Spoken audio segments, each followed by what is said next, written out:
مرحبا.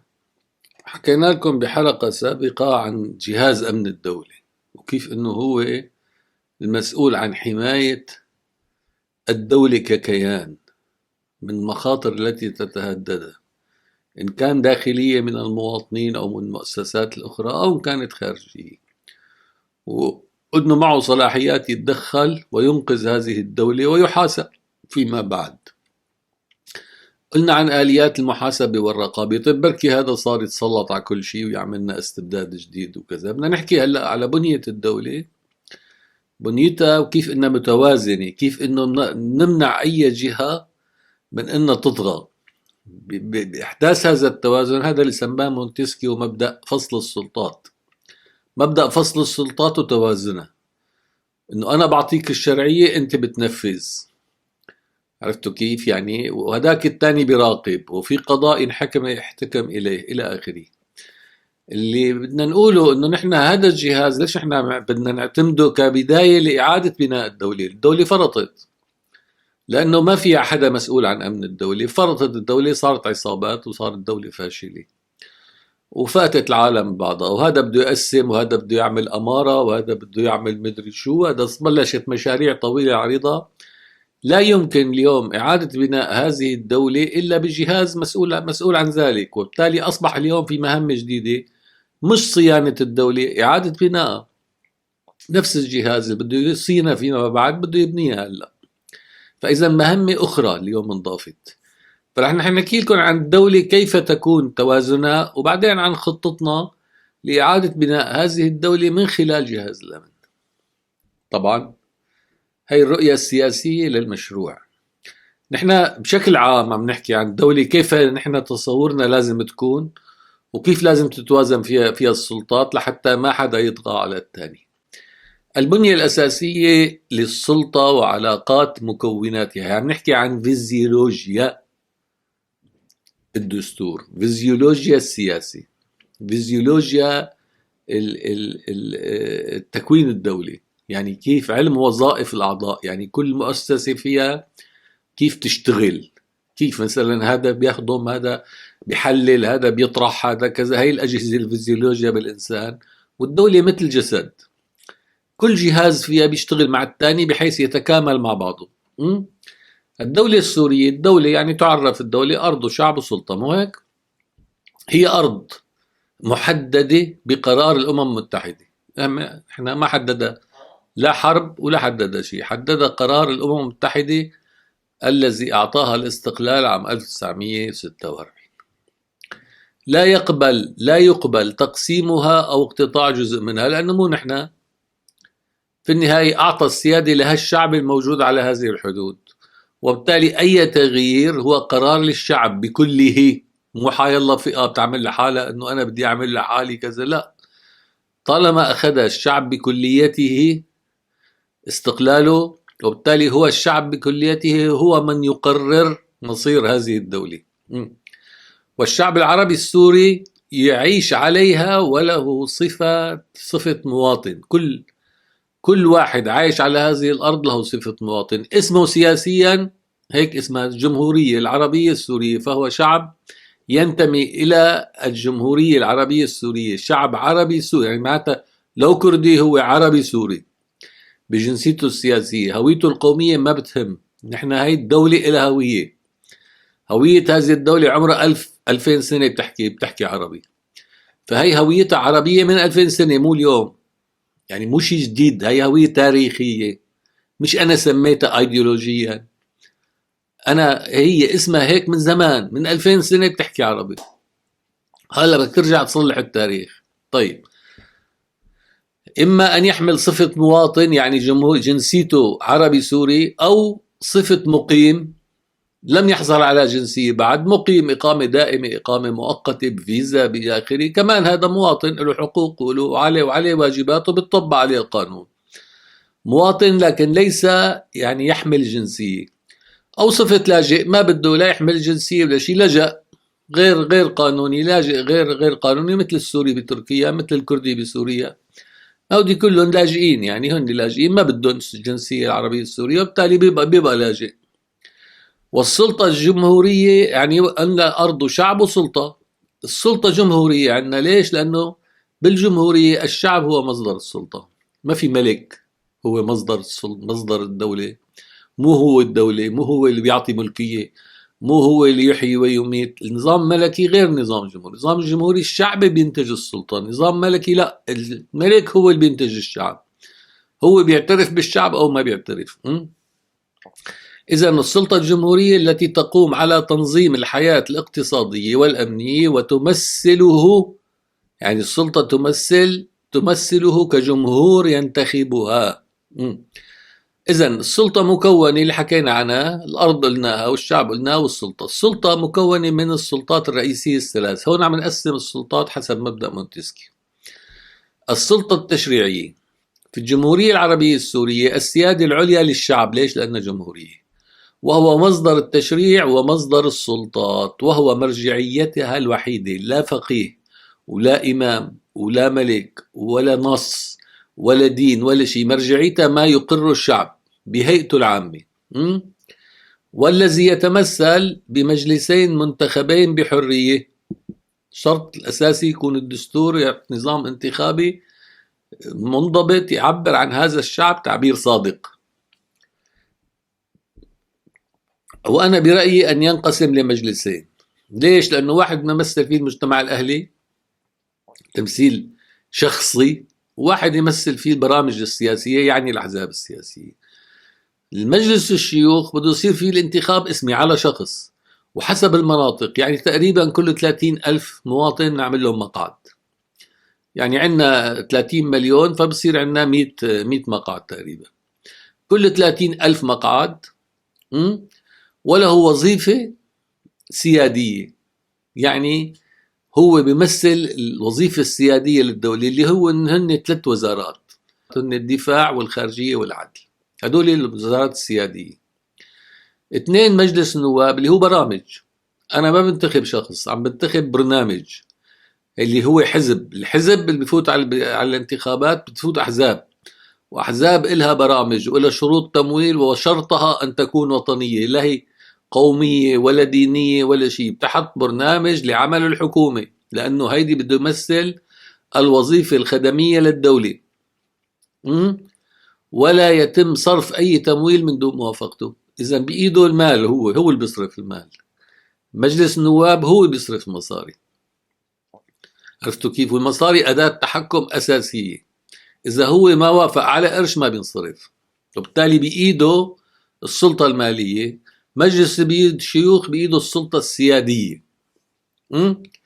طيب، يعني التحالفات الخارجية، شن الحروب، النظام القضائي، الكذا، هيدي بإيد المجلس مجلس الشيوخ.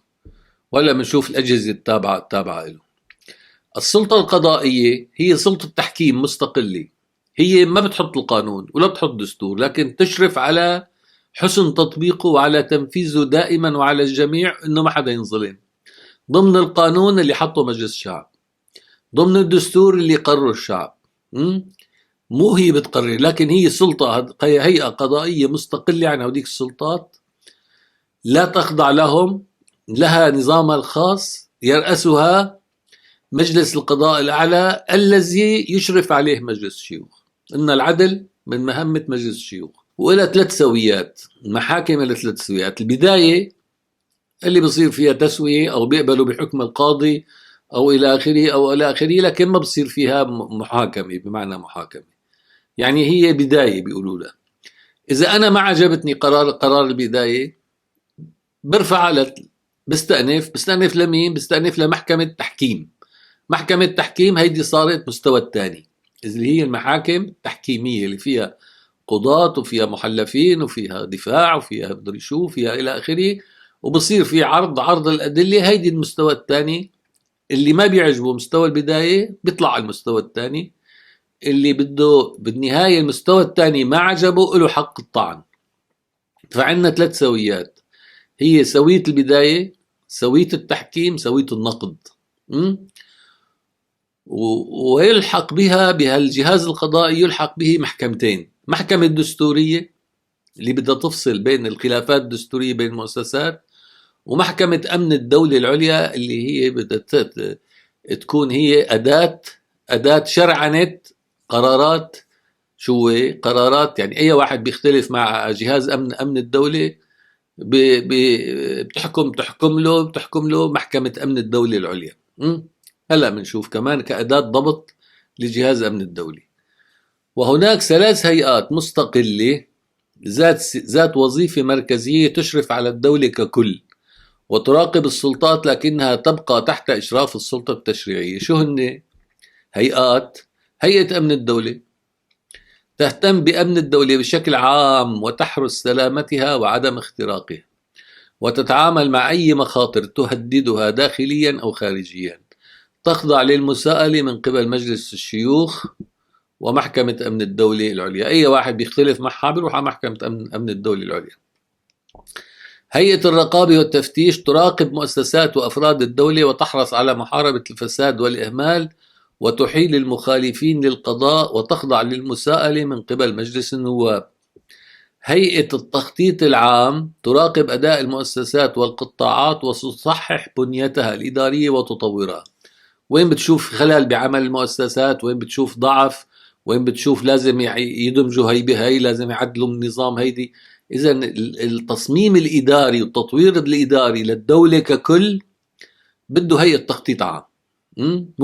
مو كل وزارة لحالها، عم يخططوا للكل بشكل متكامل، وتقدم اقتراحاتها للسلطة التشريعية عند مجلس النواب. إذا 3 هيئات: أمن الدولة، الرقابة والتفتيش، والتخطيط العام. هذه لا تخضع للسلطة التنفيذية ولا تخضع، يعني بتحكموا، بدك اختلفت معها بتروح على السلطة القضائية، بس لا تخضع للسلطة التنفيذية، لكن تخضع لمجالس الشيوخ. لا تأمرها، بتشتغل بشكل مستقل. انتبهوا، ما بتأمرها لكن تشرف عليها. طيب نرسم المخطط، لأنه قالوا لي رسم لنا إياها. هي الجمهورية العربية السورية،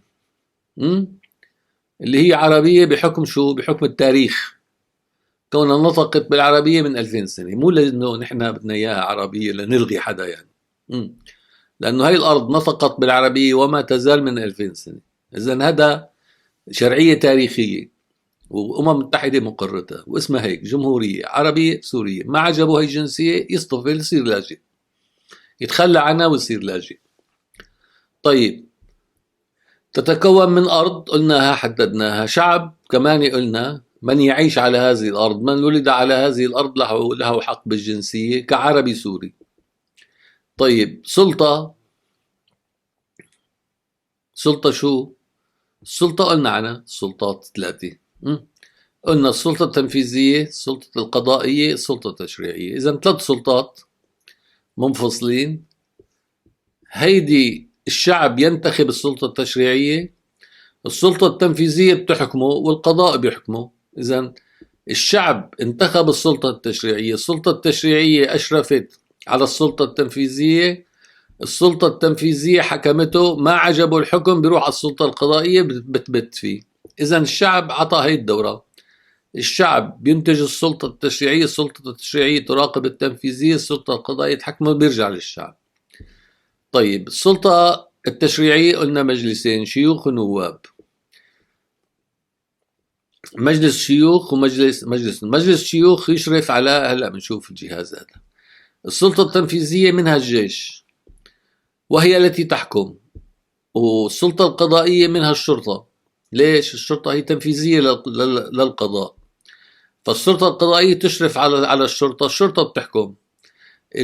سيادة القانون اللي هو مسؤول عنه السلطة القضائية بده نعززه بمحكمة أمن الدولة ونعززه بالمحكمة الدستورية. إذا محكمة أمن الدولة والمحكمة الدستورية هي سوية عليا من القضاء، بدها تحكم بأمور أخرى غير الجنائي، غير قانون الجنائي. اختلفت هي السلطة مع هيدي، اختلف الجيش مع الأمن، اختلف كذا، اختلف إلى آخره، بيروحوا للمحكمة الدستورية من ناحية الصلاحيات، أو بيروحوا لمحكمة أمن الدولة من إذا كانت قضية تتعلق بأمن الدولة. الجهاز التفتيش، تفتيش الدولة، وجهاز تخطيط الدولة، هدول بيشرفوا على السلطة التنفيذية وبيحسنوا لأدائها. طبعا بيخضعوا لرقابة السلطة التشريعية. مجلس النواب بيخضع لهيدي، ومجلس النواب بيخضع هيدي إلى. مجلس الشيوخ بيشرف على أمن الدولة. أمن الدولة هم تقريبا له وظيفتين: وظيفة دراسة ورقابة ودراسات وكذا وإلى آخره وقرارات، ووظيفة الثانية تنفيذية، يعني حراسة وأمن هذه الدولة عنده جهاز تنفيذي. يعني مثلا حراسة رئيس الجمهورية، حراسة كذا، كلهم بيتبعوا لأمن الدولة، لأن هذا يعتبر يعني وظيفة سيادية له. وزير كذا كله بيتبع حراسته الأساسية لأمن الدولة، لأنه هو عم يستلم مهمة حساسة في الدولة. فأمن الدولة بيستطيع يعتقل أي واحد من هدول في لحظة حس فيه إنه هو غلطان، عليه أن يقدم تبريره إما لمجلس الشيوخ، لهيئة خاصة لجنة الأمن بمجلس الشيوخ، أو بده يروح على محكمة أمن الدولة إذا كان اعترضوا على هذا القرار تبعه، وبيروحوا لمحكمة أمن الدولة بتحكم. طيب إذا هذا تمرد شو بيعملوا؟ بيقطعوا عنه التمويل مجلس نواب، بيبعتوه من هون على محكمة أمن الدولة، ما رضي بيتدخل الجيش، بيحاصر له مقراته وبيعتقل أشخاصه. هو بيحسن يعتقل رئيس الجيش، والجيش بيحسن كجيش بيحسن يحاصر له مقراته والى اخره. اذا متوازنه، اذا رئيس الجيش بده يعمل انقلاب امن الدوله بيدخل، اذا امن الدوله بده يعمل انقلاب الجيش بيدخل. فاذا متوازنه، بيقطعوا عنه التمويل والكهرباء والنت، بيحاصروا له مقراته، هو ما عنده السلاح شو اسمه الاخري. كمان اللي معهم سلاح واللي معهم دبابات ما بيأتمروا يلا بأمر رئيس الجيش فقط. إذا أجى أمن الدولة قال لهم لا بصير، ما بتصير، هذا القرار مو شرعي، طلع المجلس التشريعي قال لهم هذا مو شرعي، ببطلوا يطيعوه. وبالتالي متوازنة هيك، ما بصير في طغيان ولا بصير فيها انقلابات. طيب أدوات الرقابة مثل ما حكينا، الشعب هو الأساس، الشعب الحر، حرية الصحافة، حرية الرأي، حرية التعبير والنشر والتظاهر، هي أساس الرقابة.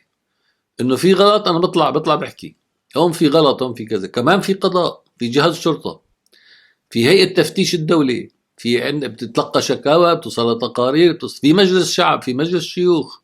ففي كتير أدوات رقابة يجب أن تكون فعالة. والرقابة على أمن الدولة، في عنا مجلس شيوخ، في عنا القضاء، محكمة أمن الدولة العليا أو المحكمة الدستورية، في عنا آليات السيطرة عليها اللي هي المالية، المال، الشرطة، ممكن الشرطة تحاصرها وتعملها، ممكن الجيش يتدخل. فغير انه الشعب يحاصرها ويعمل مظاهرات ويحاصرها والى اخره، يعني هي بيشلوها، قادرين انه يشلوها. اذا بدهم اياها تشتغل تشتغل، وظيفتها شو هي؟ تشرف على كل هدول. يعني رئيس وزارة مثلا اتصل بروسيا وظبط انقلاب هو وياها وكذا، كشفوه راحوا اعتقلوه. عرفتوا كيف؟ قدموا للمجلس التشريعي انه احنا اعتقلناه بسبب كذا. بيروحوا على المحكمة الدستورية. في النهاية القوة العسكرية الأساسية هي الجيش والقوات المسلحة. الجيش والقوات المسلحة هو قوة، بس ما بيطيع هيك أعمى، بيطيع رئيسه إذا في موافقة عليه من مجلس الشيوخ أو من أمن الدولة. إذن هون صار عندنا توازن. اليوم سوريا محطمة كليا، لا فيها دولة، لا فيها مؤسسات، ولا فيها مواطن، فيها عصابات تشبيح وسرقة. كيف بدنا نبنيها؟ بدنا نبنيها من جهاز أمن الدولة. فهي تحتاج لفترة انتقالية وإعادة بناء يسبقها التحرير. يعني أول شيء بدك تحررها، تجمع السلاح، تعمل سلطة جيش واحد، سلطة أمن واحد، سلطة قضاء واحد، ترجع الناس تحيي لها البنية التحتية، تعيش حياتها بحرية. بعدين بتصير انتخابات، بتصير السلطة التشريعية تمثل الشعب، هي بتحط السلطات بقى، ترجع الحياة الطبيعية. بس نحن لنوصل لهيدي الصورة، نحن بدنا نشتغل مراحل. شو هن المراحل؟